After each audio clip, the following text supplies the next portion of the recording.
پاکستانی اداکارہ ماورا حسین نے عمرے کی سعادت حاصل کر لی۔ مکہ المکرمہ پاکستان کی معروف اداکارہ ماورا حسین نے عمرے کی سعادت حاصل کی ہے۔ اداکارہ نے سوشل میڈیا پر اپنے مبارک سفر کی تصاویر اپنے مداحوں کے ساتھ شیئر کی ہیں۔ ماورا حسین کے ساتھ ان کی والدہ بھی موجود ہیں۔ اس سے قبل ایما خان اور مایا علی نے بھی عمرے کی سعادت حاصل کی تھی۔ تفصیلات میں جانے سے پہلے اگر آپ ہمارے چینل پر پہلی بار آئے ہیں تو چینل کو سبسکرائب اور ویڈیو کو لائک ضرور کر دیں، بہت شکریہ۔ اداکارہ نے خانہ کعبہ کے ساتھ اپنی ایک تصویر شیئر کی ہے اور اس پوسٹ کے ساتھ ایک جذباتی کیپشن بھی لکھا ہے۔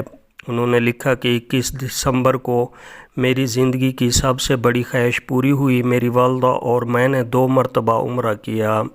اس سے بڑھ کے کوئی مجھے اور کچھ نہیں مل سکتا۔ عمرے کی ادائیگی سے قبل اداکارہ نے ایک الگ پوسٹ میں مسجد نبوی جانے کے لیے اپنے جوش و خروش کا ذکر کیا ہے۔ انہوں نے لکھا کہ مسجد نبوی کے ریاض الجنہ میں دعا مانگنا میری زندگی کا سب سے پرسکون اور پرکیف تجربہ تھا، جسے الفاظ میں بیان نہیں کیا جا سکتا۔ اب تک کے لیے اتنا ہی۔ مزید اپڈیٹ کے لیے ہمارے ساتھ جڑے رہیں۔ بہت شکریہ۔